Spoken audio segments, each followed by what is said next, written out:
أعوذ بالله من الشيطان الرجيم بسم الله الرحمن الرحيم ياسين والقرآن الحكيم إنك لمن المرسلين على صراط مستقيم تنزيل العزيز الرحيم لتنذر قوما ما أنذر آباؤهم فهم غافلون لقد حق القول على أكثرهم فهم لا يؤمنون إنا جعلنا في أعناقهم أغلالا فهي إلى الأذقان فهم مقمحون وجعلنا من بين أيديهم صدا ومن خلفهم صدا فأغشيناهم فهم لا يبصرون وسواء عليهم أأنذرتهم أم لم تنذرهم لا يؤمنون إنما تنذر من اتبع الذكر وخشي الرحمن بالغيب فبشره بمغفرة وأجر كريم إنا نحن نحيي الموتى ونكتب ما قدموا وآثارهم وكل شيء أحصيناه في إمام مبين واضرب لهم مثلا أصحاب القرية إذ جاءها المرسلون إذ أرسلنا إليهم اثنين فكذبوهما فعززنا بثالث فقالوا إنا إليكم مرسلون قالوا ما أنتم إلا بشر مثلنا وما أنزل الرحمن من شيء إن أنتم إلا تكذبون قالوا ربنا يعلم إنا إليكم لمرسلون وما علينا إلا البلاغ المبين قالوا إنا تطيرنا بكم لئن لم تنتهوا لنرجمنكم وليمسنكم منا عذاب أليم قالوا طائركم معكم أئن ذكرتم بل أنتم قوم مسرفون وجاء من أقصى المدينة رجل يسعى قال يا قوم اتبعوا المرسلين اتبعوا من لا يسألكم أجرا وهم مهتدون وما لي لا أعبد الذي فطرني وإليه ترجعون أتخذ من دونه آلهة إن يردني الرحمن بضر لا تغني عني شفاعتهم شيئا ولا ينقذون إني إذا لفي ضلال مبين إني آمنت بربكم فاسمعون قيل ادخل الجنة قال يا ليت قومي يعلمون بما غفر لي ربي وجعلني من المكرمين وما أنزلنا على قومه من بعده من جند من السماء وما كنا منزلين إن كانت إلا صيحة واحدة فإذا هم خامدون يا حسرة على العباد ما يأتيهم من رسول إلا كانوا به يستهزئون ألم يروا كم أهلكنا قبلهم من القرون أنهم إليهم لا يرجعون وإن كل لما جميع لدينا محضرون وآية لهم الأرض الميتة وأحييناها وأخرجنا منها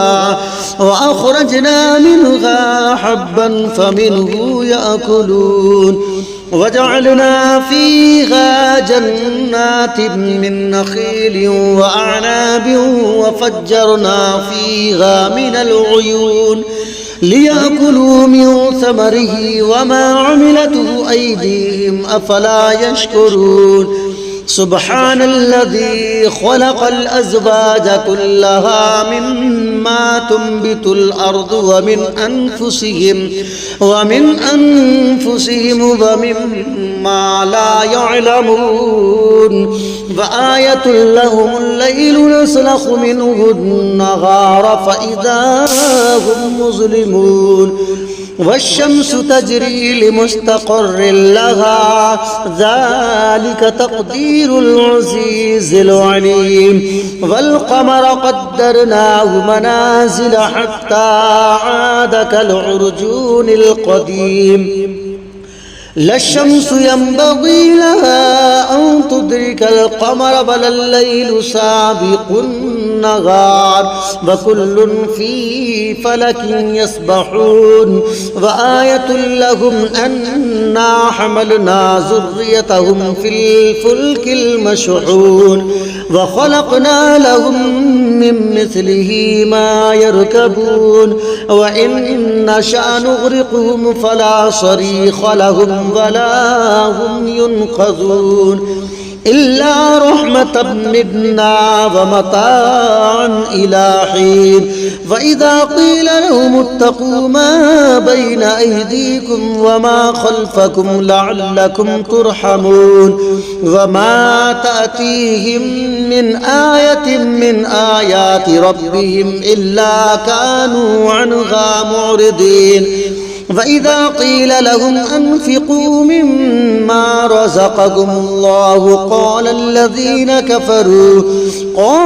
الذين كفروا للذين آمنوا أنطعم من لو يشاء الله طعمه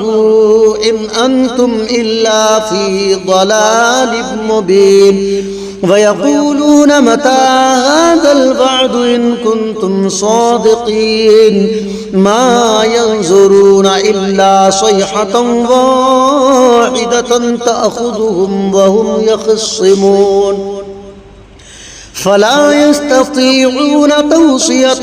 ولا إلى أهلهم يرجعون ونفخ في الصور فإذا هم من الأجداث إلى ربهم ينسلون قالوا يا ويلنا من بعثنا من مرقدنا هذا ما وعد الرحمن وصدق المرسلون إن كانت إلا صيحة واحدة فإذا هم جميع لدينا محضرون فاليوم لا تظلم نفس شيئا ولا تجزون إلا ما كنتم تعملون إن أصحاب الجنة اليوم في شغل فاكهون هم وأزواجهم في ظلال على الأرائك متكئون لهم فيها فاكهة ولهم ما يدعون سلام قولا من رب رحيم وامتازوا اليوم أيها المجرمون ألم أعهد إليكم يا بني آدم أن لا تعبدوا الشيطان إنه لكم عدو مبين وأن اعبدوني هذا صراط مستقيم ولقد أضل منكم جبلا كثيرا أفلم تكونوا تعقلون هذه جهنم التي كنتم توعدون اصلوها اليوم بما كنتم تكفرون اليوم نختم على أفواههم وتكلمنا أيديهم وتشهد أرجلهم بما كانوا يكسبون ولو نشاء لطمسنا على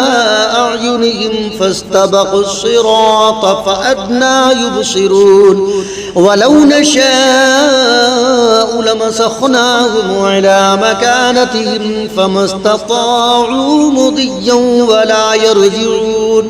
ومن نعمره ننكسه في الخلق أفلا يعقلون وما علمناه الشعر وما ينبغي له إن هو إلا ذكر وقرآن مبين لينذر من كان حيا ويحق القول على الكافرين أولم يروا أنا خلقنا لهم مما عملت أيدينا أنعاما فهم لها مالكون وذللناها لهم فمنها ركوبهم ومنها يأكلون ولهم فيها منافع ومشارب أفلا يشكرون واتخذوا من دون الله آلهة لعلهم ينصرون لا يستطيعون نصرهم وهم لهم جند محضرون فلا يحزنك قولهم إنا نعلم ما يسرون وما يعلنون أولم ير الإنسان أنا خلقناه من نطفة فإذا هو خصيم مبين وضرب لنا مثلا ونسي خلقه قال من يحيي العظام وهي رميم قل يحييها الذي أنشأها أول مرة وهو بكل خلق عليم الذي جعل لكم من الشجر الأخضر نارا فإذا أنتم منه توقدون أوليس الذي خلق السماوات والأرض بقادر على أن يخلق مثلهم بلى وهو الخلاق العليم إنما أمره إذا أراد شيئا أن يقول له كن فيكون فسبحان الذي بيده ملكوت كل شيء وإليه ترجعون بسم الله الرحمن الرحيم الرحمن علم القرآن خلق الإنسان علمه البيان الشمس والقمر بحسبان والنجم والشجر يسجدان والسماء رفعها ووضع الميزان ألا تطغوا في الميزان وأقيموا الوزن بالقسط ولا تخسروا الميزان والأرض وضعها للأنام فيها فاكهة والنخل ذات الأكمام والحب ذو العصف والريحان فبأي آلاء ربكما تكذبان خلق الإنسان من صلصال كالفخار وخلق الجن من مارج من نار فبأي آلاء ربكما تكذبان رب المشرقين ورب المغربين فبأي آلاء ربكما تكذبان مرج البحرين يلتقيان بينهما برزخ لا يبغيان فبأي آلاء ربكما تكذبان يخرج منهما اللؤلؤ والمرجان فبأي آلاء ربكما تكذبان وله الجوار المنشآت في البحر كالأعلام فبأي آلاء ربكما تكذبان كل من عليها فان ويبقى وجه ربك ذو الجلال والإكرام فبأي آلاء ربكما تكذبان يسأله من في السماوات والأرض كل يوم هو في شأن فبأي آلاء ربكما تكذبان سنفرغ لكم أيها الثقلان فبأي آلاء ربكما تكذبان يا معشر الجن والإنس إن استطعتم أن تنفذوا من أقطار السماوات والأرض فانفذوا لا تنفذون إلا بسلطان فبأي آلاء ربكما تكذبان يرسل عليكما شواظ من نار ونحاس فلا تنتصران فبأي آلاء ربكما تكذبان فإذا انشقت السماء فكانت وردة كالدهان فبأي آلاء ربكما تكذبان فيومئذ لا يسأل عن ذنبه إنس ولا جان فبأي آلاء ربكما تكذبان يعرف المجرمون بسيماهم فيؤخذ بالنواصي والأقدام فبأي آلاء ربكما تكذبان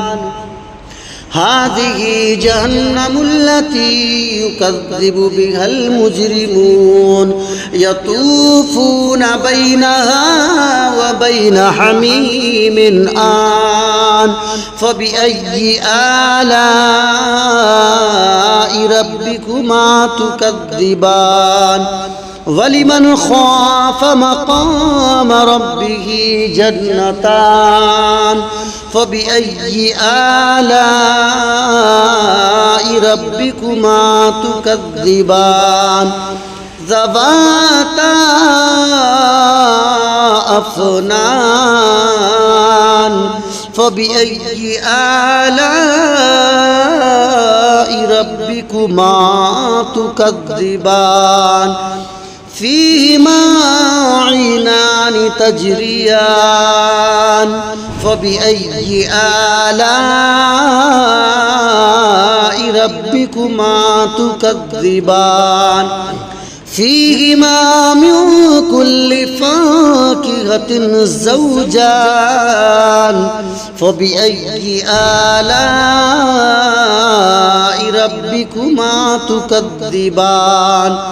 متكئين على فرش بطائنها من استبرق وجنى الجنتين دان فبأي آلاء ربكما تكذبان فيهن قاصرات الطرف لم يطمثهن إنس قبلهم ولا جان فبأي آلاء ربكما تكذبان كأنهن الياقوت والمرجان فبأي آلاء ربكما تكذبان هل جزاء الإحسان إلا الإحسان فبأي آلاء ربكما تكذبان ومن دونهما جنتان فبأي آلاء ربكما تكذبان مدهامتان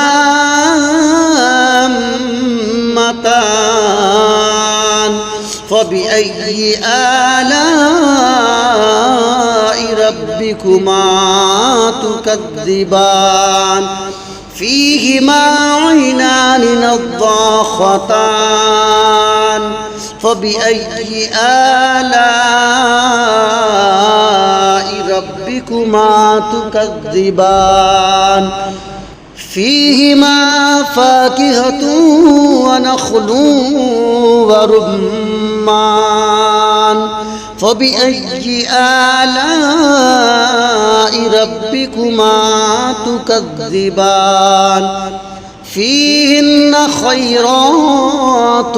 حسان فبأي آلاء ربكما تكذبان حور مقصورات في الخيام فبأي آلاء ربكما تكذبان لم يطمثهن إنس قبلهم ولا جان فبأي آلاء ربكما تكذبان متكئين على رفرف خضر وعبقري حصان فبأي آلاء ربكما تكذبان تبارك اسم ربك ذي الجلال والإكرام